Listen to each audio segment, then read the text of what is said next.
আচ্ছা, রাতে এখন 1:30টার বেশি। তারপর এত মানুষকে আমি পাচ্ছি কথা বলার জন্য, প্রায় না 5,000 মানুষজন। আপনারা হয়তো খেয়াল করবেন যে আজকে বিকেল থেকে, মানে দুপুরের পর থেকে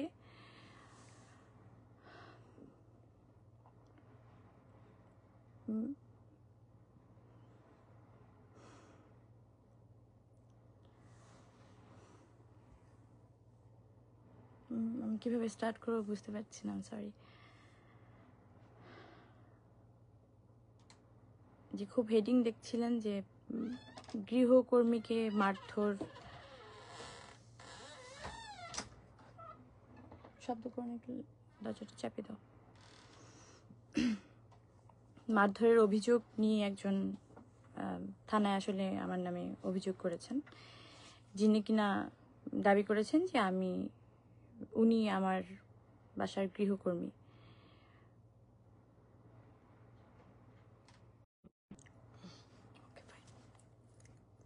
পারবি? সম্ভব? 1 সেকেন্ড আমাকে টাইম দেবেন। আমি এত নাদান কেন? কি করতে হবে বল? Flight mode, do not disturb. আচ্ছা, যেটা বলছিলাম যে বিকেলের পর থেকে আমি অনেক হ্যারাস হয়েছি। শুধু ফোন কল না, নানা রকমভাবে, যে আমি আমার গৃহকর্মীকে ফিজিক্যালি হার্ট করেছি।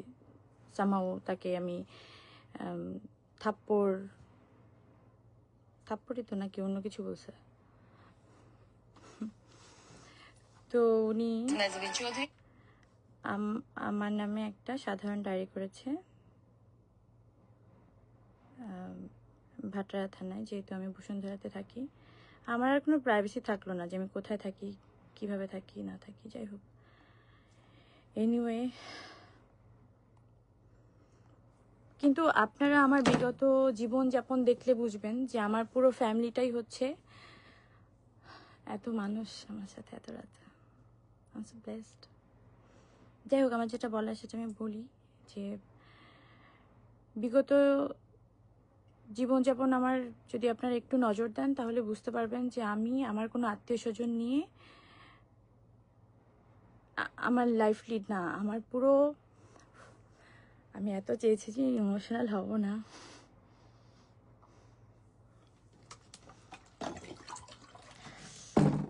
সরি।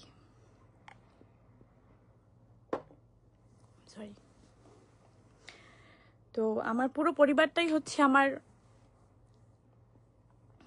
স্টাফদেরকে নিয়ে, এবং বারবার আমি স্টাফদেরকে নিয়ে সমস্ত অকেশনে, স্পেশাল অকেশনে আমি সবসময় ওনাদেরকে নিয়ে লেখালেখি করতাম, বা আমার ভালোবাসা দিবস বলেন বা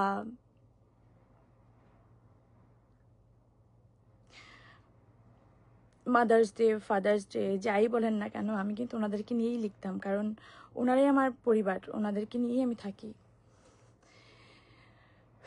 সেখানে একজন আমার গৃহকর্মী, ধরেন 1 মাস, যদি 1 মাস হয়ওনি,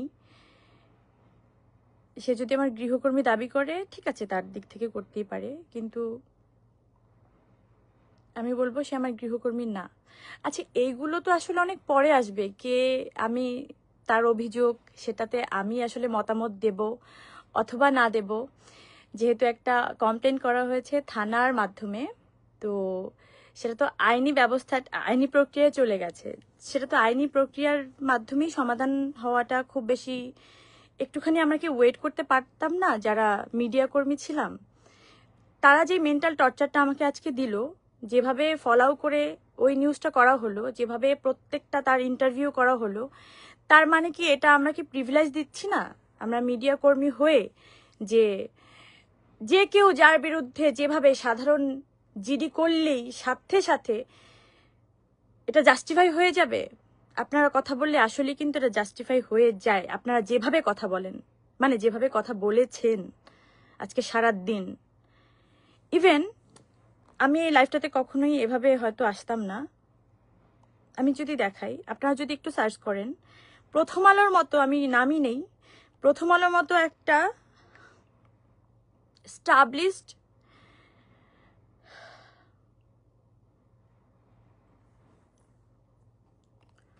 আমি খুবই আশাহত, আমি জানি না, আপনারা একটু সার্চ করে দেখবেন যারা এই লাইভটা দেখছেন বা পরবর্তীতে দেখবেন, তারা কিভাবে রাত 12টার সময় বা 12টা বাজার একটু আগে তারা একটা নিউজ করে, এবং দেশ টিভির মতো একটা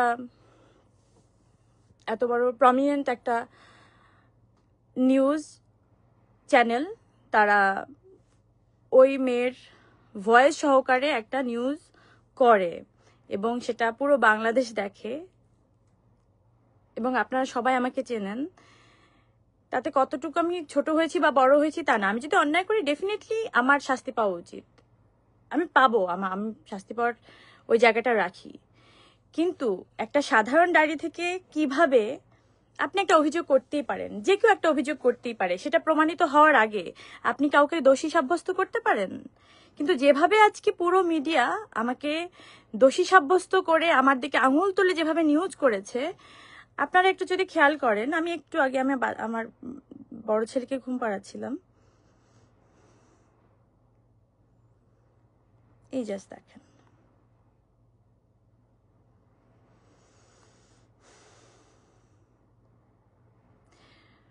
1 ঘন্টা আগে নিউজ, পরিমণির বিরুদ্ধে গৃহকর্মী নির্যাতনের অভিযোগ, যা বলেছে পুলিশ, বা পুলিশ যা বলছে। তো পুলিশ যা বলছে সেটা কিন্তু কোনো বলা বলি নেই, পুলিশ বলছে ওই 1 লাইন নিচে 1 লাইন দিয়ে দিল। কিন্তু পুরো নিউজের মধ্যে দেখবেন ওই মেয়েকে কি বলেছে, পুরো ডেসক্রিপশনে ওই মেয়ের পুরো বক্তব্য এমনভাবে ফলাও করে প্রচার করা হলো, যাতে যেমনভাবে আমি একদম দোষী সাব্যস্ত হয়েই গেছি। তো এই মিডিয়া ট্রায়াল কবে বন্ধ হবে বা কেন হচ্ছে? আমি যখন জেলে গেলাম, যখন আমাকে একটা মিথ্যা অভিযোগে আমাকে অ্যারেস্ট করা হলো, তখনও যেভাবে 1 মাস ধরে 7 দিন রিমান্ড আর 20 দিন জেল, তো রিমান্ডের কথা বাদই দিলাম, সেটা কি হচ্ছে আপনারা সবাই জানেন। এই 27 দিন ধরে অন্য কোনো নিউজের কি কোনো বালাই ছিল? অন্য কোনো নিউজের কোনো কাটতে ছিল না, শুধু আমার এই নিউজটা। আজকে পরিমণি কি খেলেন, কোথায় ঘুমালেন, কম্বল দেওয়া হলো কিনা, তাকে কোন থালায় খাবার দেওয়া হলো, মানে এত নোংরাভাবে নিউজগুলো ফলাও করা হচ্ছিল, যাতে সাধারণ আমজনতা, সাধারণ পাবলিকের মধ্যে একটা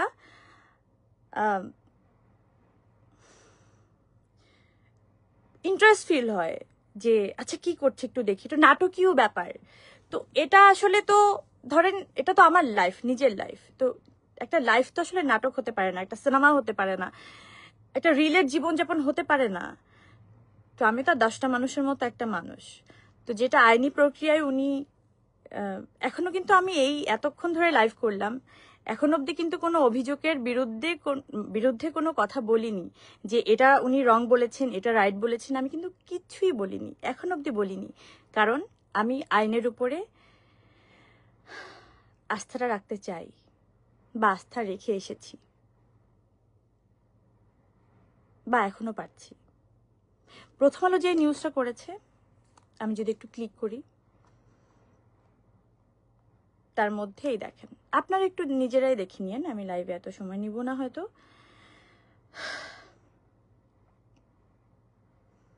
তার মধ্যে পুরোটাই ওই মেয়ের বক্তব্য,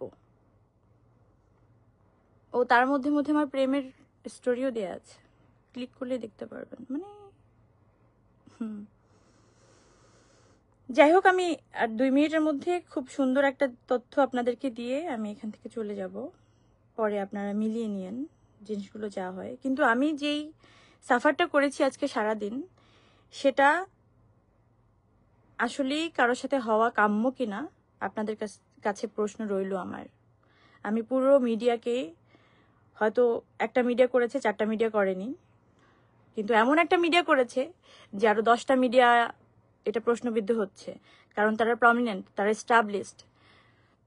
তো যারা অনেক এস্টাবলিশড বড়, তাদের একটু ভেবেচিন্তে কাজ করতে হয়।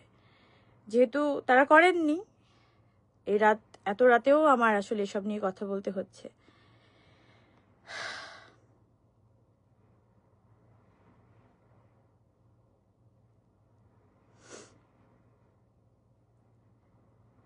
আচ্ছা, পুরো কনভারসেশনে, পুরো লেখার মধ্যে আমি কি করে আপনাদেরকে দেখাই বলেন তো? আমি তো এত স্মার্ট না আসলে মানে এইসব বিষয়ে।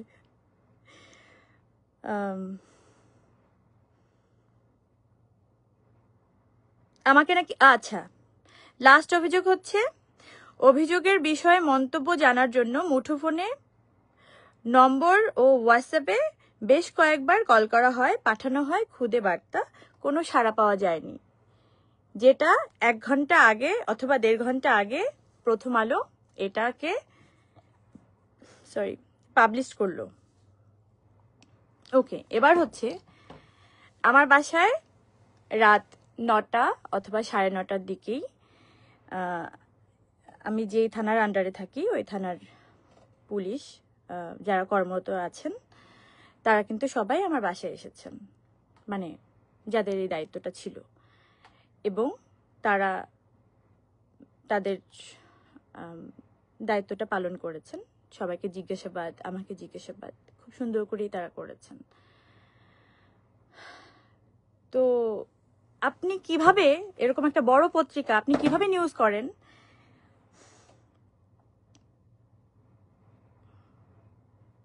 আপনি সন্ধ্যার সময় করতে পারতেন, রাতে করতে পারতেন। আপনি রাত 12টার সময় কিভাবে এই নিউজটা করেন যে তাদের সাথে আমার কোনো কথা হয়নি বা কোনো কনভারসেশন হয়নি? আমি তো আমার বাসায়, আমি কি পালিয়ে গেছি? আমি কোনো অপরাধ করেছিলাম? এখনো কিন্তু আমি এই কথাগুলো কেন আসছে আমি জানি না। মানে ধরেন এগুলো আপনারা আমাকে বাধ্য করেছেন। এগুলো কিন্তু আমি কোনো আইনিভাবে কথা বলতে পারি না এগুলো নিয়ে, যেহেতু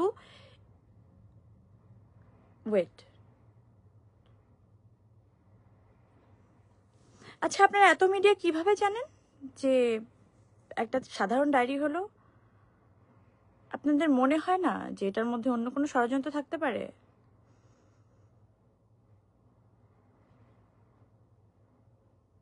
মানে একবারও কেন মনে হলো না আপনাদের? দেখেন, মানে কেঁচো খুঁজতে বা সাপ না বেরিয়ে যায়। আমি তো অনেক কিছু নিয়ে মুখ বুজে ছিলাম বা মুখ বুজে আছি।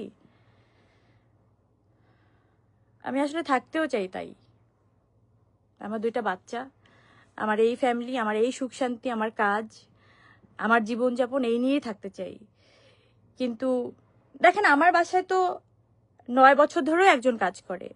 আমার যে ড্রাইভার, উনি 4 বছর ধরে আমার বাসায় কাজ করে। তার আগের ড্রাইভার ছিল 5 বছর, তো 4.5 বছর। তো এরকম বহুত মানুষ আমার বাসায় বছরের পর বছর কাজ করে। কই, তারা তো কোনো অভিযোগ করলো না। এই একটা মেয়ে কেন এই 1 মাসের মধ্যেই এসে এত অভিযোগ করলো? 1 মাসও হয়নি। আর যাকে কিনা আমি অ্যালাউ করেছি কিনা, আমার কোনো মন্তব্য আপনারা কি আসলেই পেয়েছেন? বা আমি দিতে চেয়েছিলাম, বা আমি দিয়েছি, সেটাও কি ফলো করে প্রচার করেছেন? করেননি। তো এগুলো অফ করেন, এগুলো করেন না।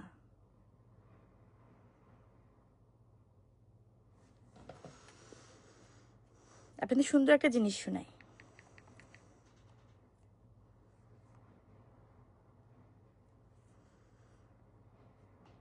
আমি কি এখনই সব প্রমাণ দিয়ে দেব? তাহলে আইনের কি কাজ? আমি তো আইনের উপর অনেক আস্থাশীল। আমি জানি না এই মেয়েটা কেন এরকম করলো।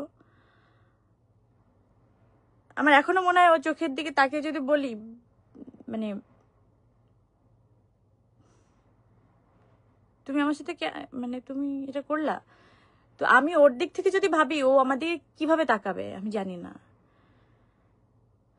আমি আসলেই জানি না। এত ভালোবাসার ফল যদি এটা হয়, তাহলে এই ভালোবাসা কেউ কাউকে না বাসুক। আমি সবাইকে বলতে চাই, আমার হাতে সব প্রমাণ আছে, কিন্তু এখন আমি দিতে চাচ্ছি না। কেন জানেন? বিশ্বাস করেন, আমি সত্যি আইনের উপর শ্রদ্ধাশীল। আই এম সরি, আমি এই ফার্মলিং করার জন্য আমি তো এসবের জন্য প্রস্তুত ছিলাম না। আমি এই পরিস্থিতি মোকাবেলা করতে হবে বলে আমি একদম আমি রেডি ছিলাম না।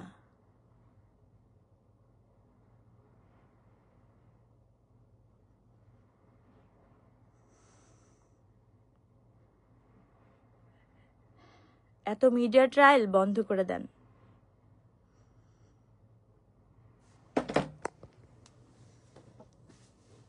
জনগণ কিন্তু আস্ত একটা মিডিয়া, প্রত্যেকটা জনগণ আস্ত একটা মিডিয়া। যদি সে সলিড হয়, সঠিক হয়, সত্যি হয়, এসব স্টাম্প মারা মিডিয়ার দরকার হয় না। এগুলো করেন না, এগুলো সুন্দর দেখায় না। আপনারা ভাবেন সাপোর্টিভ, এগুলো কি করেন আপনারা? একতরফা এগুলো করেন না, করলে সব দিক থেকে করেন। প্রমাণের জন্য ওয়েট করেন। আমার বাসার নিচে এসে ওয়েট করতে হবে কেন? আমি আপনাদেরকে নক দিব। ওই মেয়ে, আমি আপনাদেরকে কয়বার নক দিছি? ওই মেয়ে যে এতবার নক দিছে, এত মানুষদেরকে কিভাবেও হায়ার করলো? আপনাদের নাম্বার কিভাবেও পেলো? নাকি আপনাদেরই গরজ? নাকি হাতে এস লেখা বলে আপনাদেরকে একটু বলদ ফলদ বলেছিলাম বলে আপনাদের গায়ে লাগলো? তো বলদের প্রমাণ দিয়ে দিচ্ছেন? আপনারা আসলেই বলদ, সলিড বলদ। আপনারা আপনারা গোবর, আপনারা পিচাস। আপনারা আইনের ঊর্ধ্বে যেতে চান, আপনারা মনুষ্যত্বের ঊর্ধ্বে যেতে চান, আপনারা জীবনের ঊর্ধ্বে যেতে চান, আপনারা সংসার, জীবন সবকিছুর ঊর্ধ্বে যেতে চান।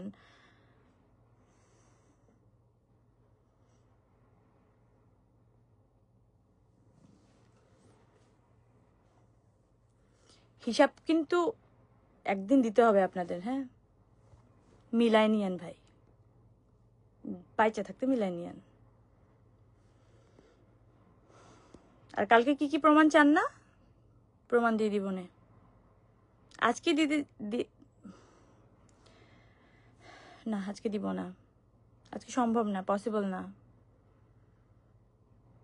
আমি তো কমিটেড পারসন, আমি তো আইনের উপরে শ্রদ্ধাশীল, আমি তো দেখতে চাই। আর আপনাদের এসব মিডিয়ার ফালতু দৌড় বন্ধ করেন। দিন শেষে তো আপনারা মানুষ হয়ে যান, একটু মানুষ হিসেবে চিন্তা করেন।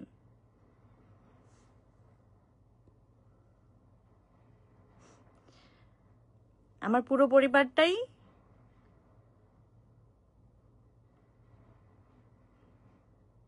পরিবার যদি কিছু বোঝায় তাহলে আমার স্টাফরা, যারা কিনা 5-7 বছর ধরে আমার বাসায় কাজ করে না, আমাকে আগলায় রাখে, আমাকে ভালোবাসে, আমাকে বাঁচায় রাখে ভাই, আমাকে খাবার দেয়, আমাকে কাজে পাঠায়, আমার ডিপ্রেশনে, আমার দুঃখে সবকিছু তোরা পাশে থাকে। তো যাকে স্টাফ বলবেন, গৃহকর্মী বলবেন, বা জীবনের ওই মানুষটাকে বলবেন, ওই মানুষটার হিসেবে প্রাধান্য দিবেন, তাকে একটু হিসাব করে বললেন, দিন হিসাব করে বললেন। এত সহজ না কেউ কারো জীবনে এসে কারো জীবন নিয়ে নেয়া। ভালো থাকেন, দেখা হবে খুব তাড়াতাড়ি যদি বেঁচে থাকি। আর বেঁচে থাকতে হবে। দোয়া করেন আমার জন্য। Thank you so much.